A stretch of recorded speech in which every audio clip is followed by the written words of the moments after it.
Welcome to ಸಂವಾರ್ಧನ class. ಶಬ್ದ ಪಾಠದ 5ನೇ ಪ್ರಶ್ನೆ. ಪ್ರತಿಧ್ವನಿ ಕೇಳಲು ತಡೆಯು ಆಕರದಿಂದ ಇರಬೇಕಾದ ಕನಿಷ್ಠ ದೂರ ಅಂತ ಕೇಳಿದ್ದಾರೆ. ಸರಿ, ಪ್ರತಿಧ್ವನಿ ಅಂದ್ರೆ ಏನು? ನಾವು ಮಾತಾಡಿದ್ದು ಯಾವುದೋ ಒಂದು ಆಕರಕ್ಕೆ ಬಡಿದು ವಾಪಸ್ ಬರ್ತದೆ, ಅದನ್ನ ಪ್ರತಿಧ್ವನಿ ಅಂತ ಕರಿತೀವಿ. ಹಾಕಿದ್ರೆ ಪ್ರತಿಧ್ವನಿ ಕೇಳಲಿಕ್ಕೆ ಇರಬೇಕಾದಂತಹ ಕನಿಷ್ಠ ದೂರ, ಆಕರದಿಂದ ಇರಬೇಕಾದ ಕನಿಷ್ಠ ದೂರ. ತಡೆ ಮತ್ತು ಆಕರದ ಕನಿಷ್ಠ ದೂರ ಎಷ್ಟಿರುತ್ತದೆ? ಈಗ ನಮ್ಮ ಕಿವಿಯಲ್ಲಿ ಯಾವುದೇ ಶಬ್ದದ ಸಂವೇದನೆ 0.1 ಸೆಕೆಂಡ್ಗಳ ಕಾಲ ಇರ್ತದೆ. ಹಾಗೆ 22 ಡಿಗ್ರಿ ಸೆಲ್ಸಿಯಸ್ನಲ್ಲಿ ಶಬ್ದದ ವೇಗ ಎಷ್ಟಿರ್ತದೆ? 344 ಮೀಟರ್ ಪರ್ ಸೆಕೆಂಡ್ ಇರ್ತದೆ. ಅದು ಟೆಂಪರೇಚರ್ ವೇರಿಯೇಷನ್ ಆದಂಗೆ ಅದು ಕೂಡ ವೇರಿ ಆಗ್ತಾ ಹೋಗಿರ್ತದೆ. ಈಗ ಹಾಗಿದ್ರೆ ನಮ್ಗೆ ಪ್ರತಿಧ್ವನಿ ಕೇಳಬೇಕು ಅಂದ್ರೆ ಮೂಲ ಧ್ವನಿ ಮತ್ತೆ ಪ್ರತಿಧ್ವನಿ ನಡುವಿನ ಅಂತರ ಎಷ್ಟು ಸೆಕೆಂಡ್ ಇರಬೇಕು? ಅಟ್ಲೀಸ್ಟ್ 0.1 ಸೆಕೆಂಡ್ ಇರಬೇಕು.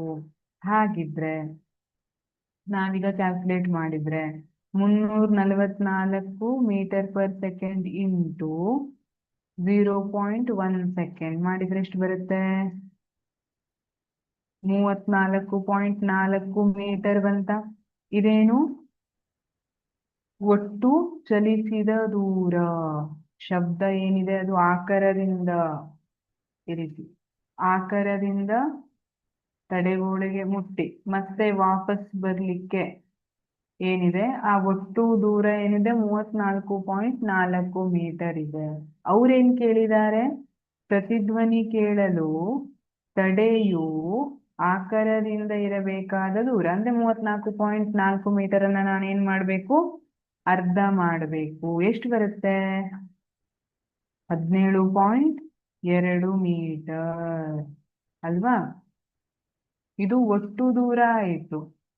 ಆಕರದಿಂದ ತಡೆಗೋಡೆಗೆ ಬಡಿದು ತಡೆಗೋಡೆಯಿಂದ ವಾಪಸ್ ಬಂದು ಕೇಳುವಂತಹ ಒಟ್ಟು ದೂರ ಆಯ್ತು. ನಮಗ್ ಬೇಕಾಗಿರೋದೇನು?